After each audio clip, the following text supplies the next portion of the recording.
So yeah, I'm a scholar at NCP, and I don't think our school's closed now. Scholars, we scholars and we learning here. And we get scholarships easy.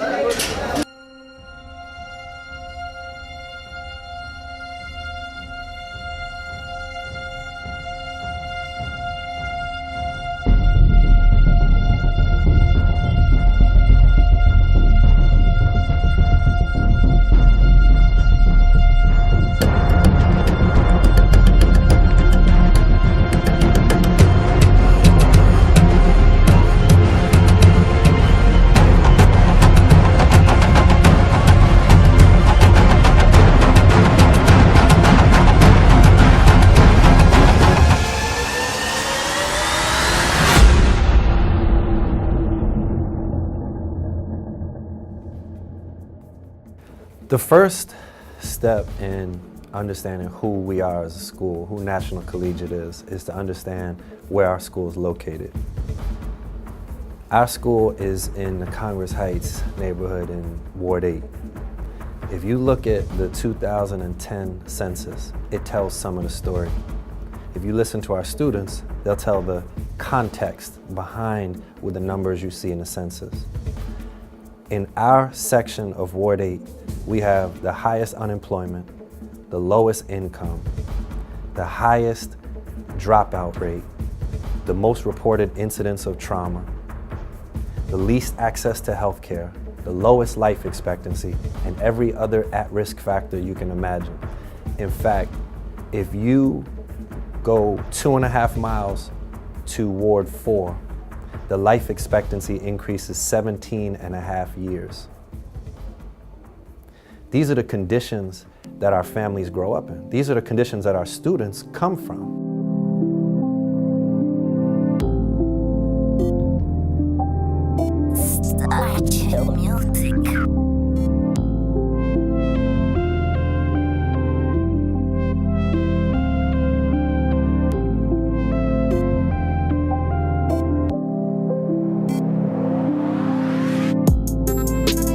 The closure of NCP, to me, would mean the closure of the opportunities that we have brought to the community. It would mean less children being accepted and going to college. We have had more students accepted to college and have earned over $20 million over the time that this school has been open to go for scholarships and achievement awards so children can go to college. That's what it means for our children to not have this school and not have this opportunity. I think the number is 60% of National Collegiate staff are Black men. Now think about the statistic I just mentioned earlier. 90% of homes are single female, no husband. And 60% of our school staff and faculty are Black men. And that does not include community partnerships. I'm Kevin Walter Smith, born and raised in Dallas, Texas. I'm a biomedical engineer. I own my own biomedical engineering consulting firm. But the best way I would say is that I'm a Black man in a community who cares. Right? I care about uplifting our young brown men and women and giving them a pathway, whether it be through education or science, technology, engineering, or mathematics. But I'm more invested into their future and how they want to better their life.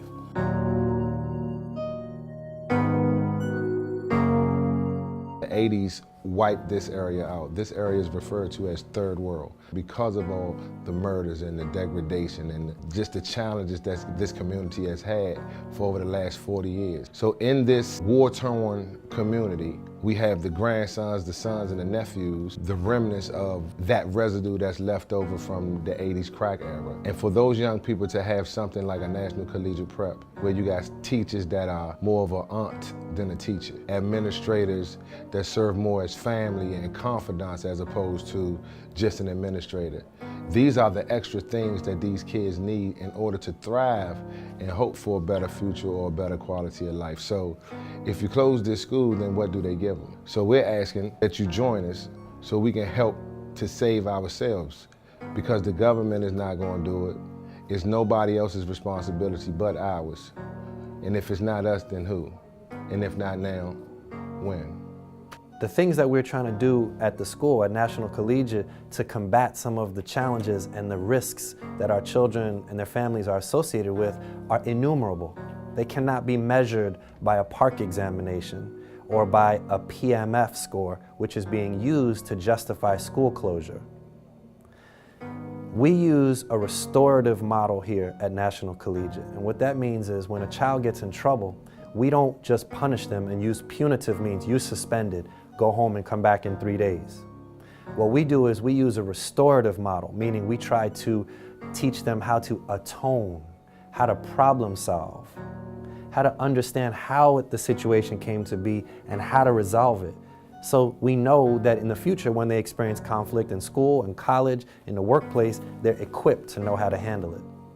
This is what our culture team, what we call our culture team, our discipline team, this is what they use rather than just punish the kids and suspend them and expel them and hope that it gets better. How can you not consider the fact that we have students that come to us with these kinds of deficits and that we are unequivocally bridging the gap?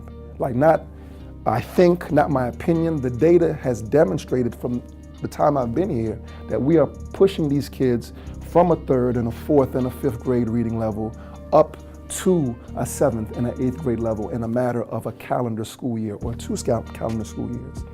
And there may not be anything in their rubrics to wait and say that the school is being effective, but I mean, how could that not be counted, right? And that goes back to what I was saying about figuring out ways to assess a school with appropriate comps.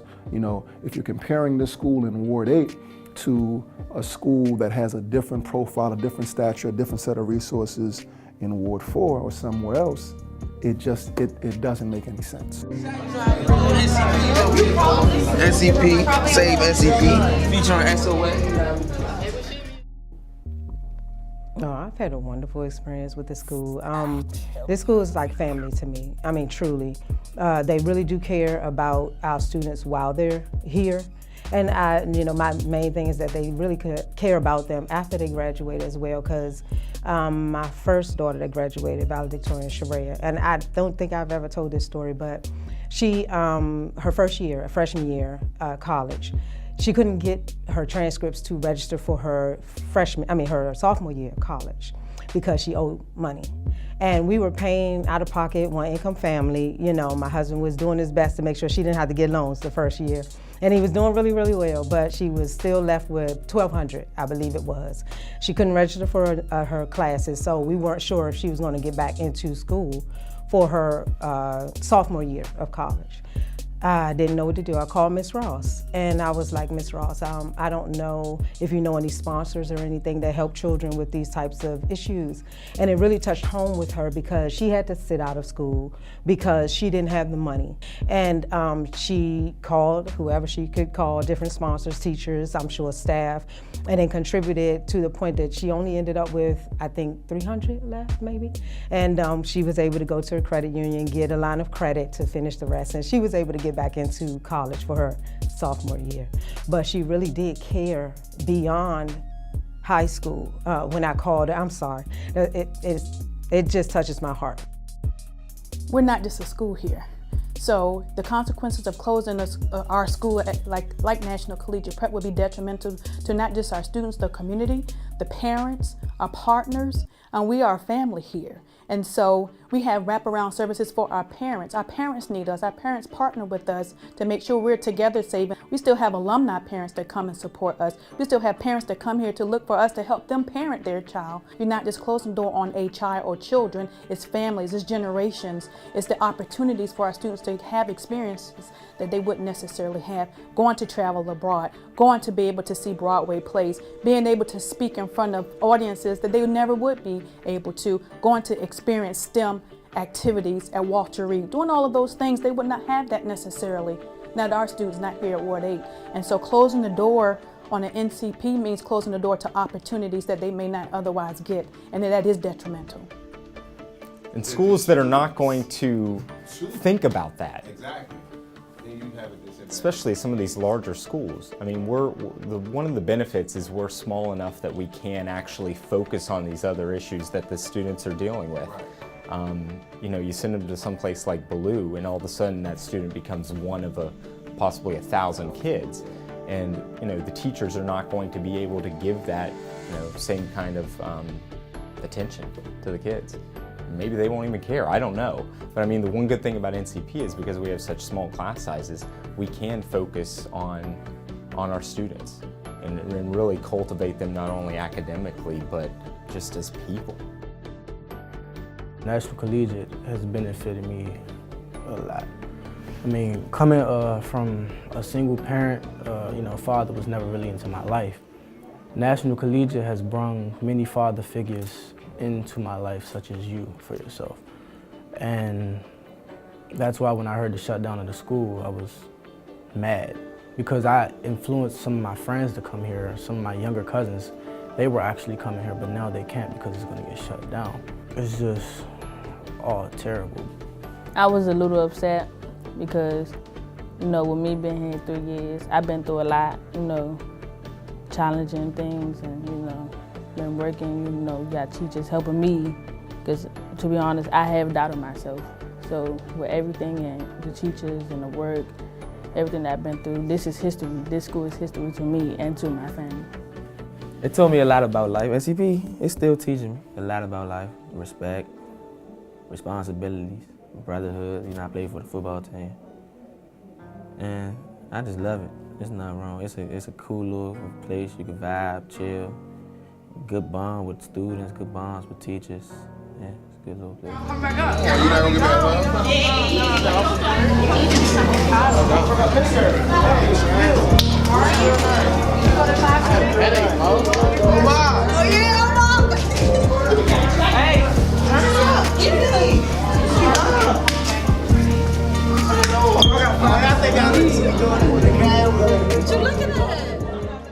How has opening the school enriched your life with the work that you've done with these students?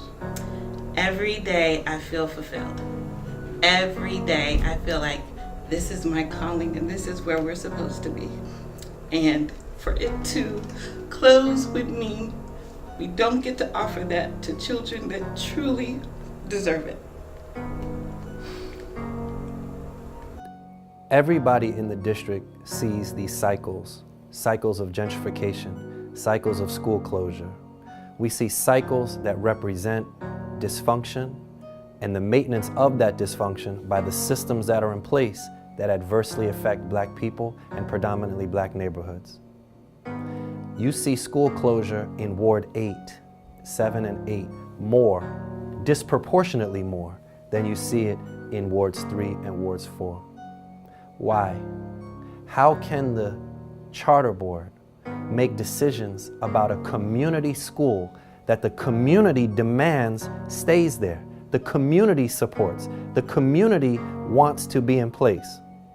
If we allow this cycle to continue, then we are participating in the maintenance of the dysfunction for Black children, families, and neighborhoods. Join us in saving our schools. Join us in saving our students. And in doing so, join us in saving ourselves.